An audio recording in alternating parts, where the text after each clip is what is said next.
Is paranoid personality disorder real? Yes and no. In my head. Hey everyone, it's Ryan Liberty. Once again, I'm in the woods trying to beat the sun, and it's already kind of dark in here, so we're going to try to do this video as quickly as I can, but we're going to talk about paranoid personality disorder. What's the deal with that? Because it seems like maybe it's not a real thing.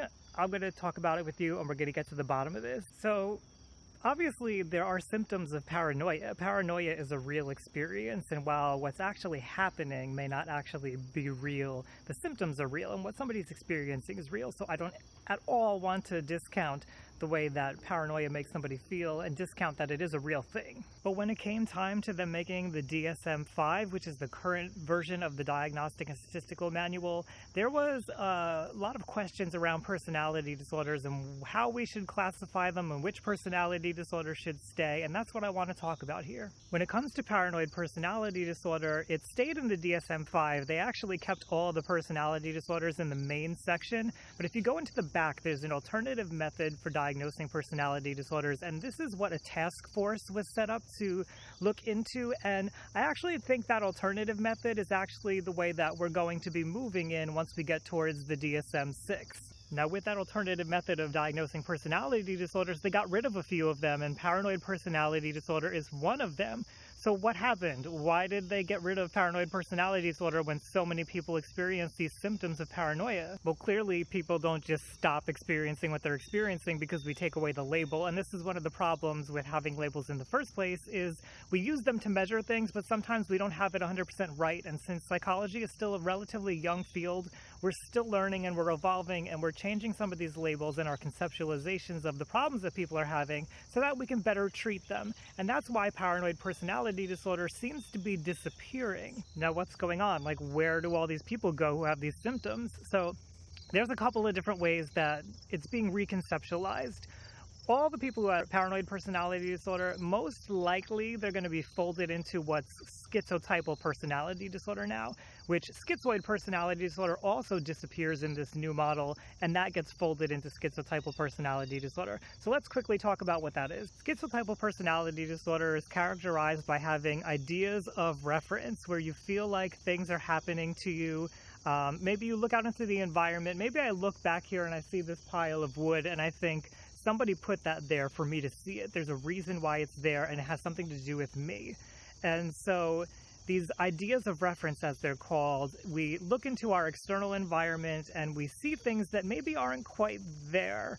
And if you ask another person, they'll be like, that doesn't quite make sense. And you can kind of reality check, and somebody with schizotypal personality disorder can realize, like, yeah, you're probably right. It's just this feeling that I have.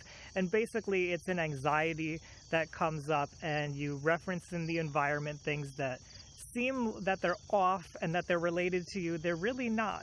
And you can see how this could look like what we call paranoid personality disorder, because you may look at things and think, like, somebody's watching me. They're putting this thing in my environment for me to see, or they're sending me a message in my brain and they've implanted something in there.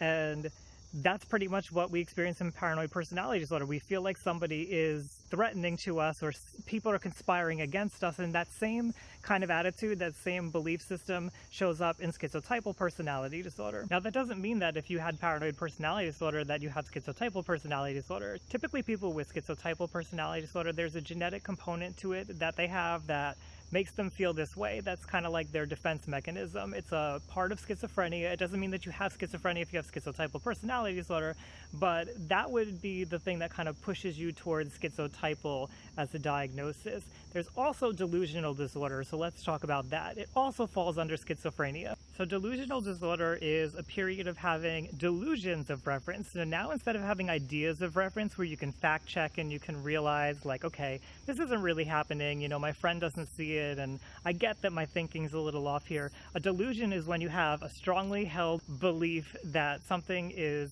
happening. Like, even when you ask other people, or when you confirm with other people, like, I'm seeing something over here, that's definitely about me, you can't be questioned. It's absolutely fact in your mind and you 100% believe it. And that would be a delusion. So when you have delusional disorder, this is the characteristic of that. Now, delusional disorder has subtypes, and it's based on the types of delusions that somebody is having. The typical ones that we might think of when it comes to paranoia are delusions of persecution, where you feel like somebody's out to get you. There's a conspiracy and somebody's trying to harm you.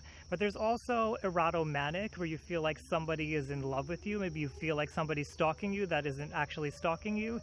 There's also somatic delusions, where you feel like there's something wrong with your body, like you have a sickness or something is happening inside your body. Maybe you think like worms are growing in there or something. There's also jealous delusions, where you feel that your partner is somehow cheating on you or they're unfaithful, and even if there's a lot of evidence that that's not true, maybe they've married you and they've been with you forever, you still feel like they're doing something, they're going to cheat on you, they're going to leave you. Finally, you could have grandiose delusions, where you feel like you have some special ability that people can't see. Maybe you believe you can fly, or you believe that you can punch through walls with your bare hands and other people just can't recognize it. Or maybe you believe that you have the intelligence to save the entire world, something really big and large that people just don't have the capability to do on their own. So delusion disorder has to happen, I believe it's for more than 1 month, and it falls under that schizophrenia label, just like schizotypal personality disorder does.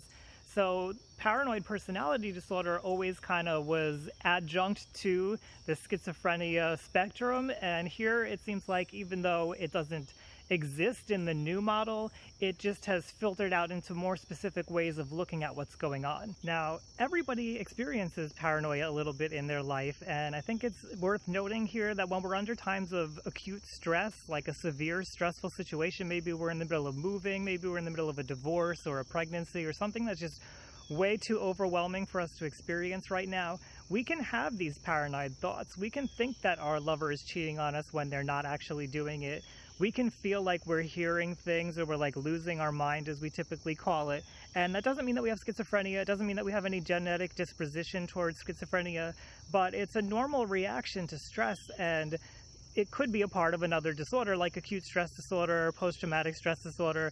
That's not a requirement to have those disorders, but the stress in itself can kind of push us down so hard that we start to split off pieces of our mind in a way and see things as coming from outside of us. And that's kind of what paranoia really is. It's seeing our internal anxieties as stemming from outside of us and not making the connection that it's really our own body and it's our own feelings that are causing this. Now, hopefully you can see how these different ways of conceptualizing how paranoia might show up in our lives are a little bit more useful than just calling it paranoid personality disorder, because when you generalize it that way, it seems like, well, it's just the way that somebody is and there's not much that can be done about it. But when you understand if it's a schizotypal type of manifestation, or it's delusional, or if somebody's just experiencing a lot of stress and maybe they're starting to have ideas of reference or delusions of reference, that it doesn't mean that they have a personality disorder. So you really got to be specific about what's going on and understand somebody's situation. Of course, depending on how somebody's experiencing paranoia, you're going to treat it differently. If they are having delusions, it may be more helpful to have medication, an antipsychotic medication or a mood stabilizer. If it's something stress-related, maybe if you remove that stress from their lives or teach them to manage the stress, then the paranoia may start to subside. If they have a schizotypal personality disorder, which is a little bit more lasting, then you kind of teach them to challenge those thoughts that are going on in their head, to challenge those ideas of reference, and to be able to see for themselves that the way that they're feeling is not necessarily what's actually happening. So is paranoid personality disorder real? Yes and no. You know, the symptoms are real, and what people experience feels very real to them, and treatment and antipsychotics show us that it is a real thing because we can treat it and we can change it. So it's real, it's just we have to change the way we conceptualize it if we want to help people better. If you like mental health, you want to learn more about what you're experiencing or maybe a loved one is experiencing, please subscribe to my channel. I have over 250 videos on mental health and I just keep churning them out. My mission is to humanize mental health, and if you want to support me in that mission, you can head on over to Patreon. I'll put the link above. Shut up, birds. I'd love to know what your thoughts are on this. Do you think that paranoid personality disorder as a label should go away? Do you think using these other labels are more helpful? What has your experience been like with the disorder? Or maybe you know somebody who has the disorder. Do these ways of conceptualizing it fit your experience? That's what I'd like to know. Leave your comment down below. We can all learn from each other there. As always, I'd like to thank you for joining me, and I'll see you around next time, everybody.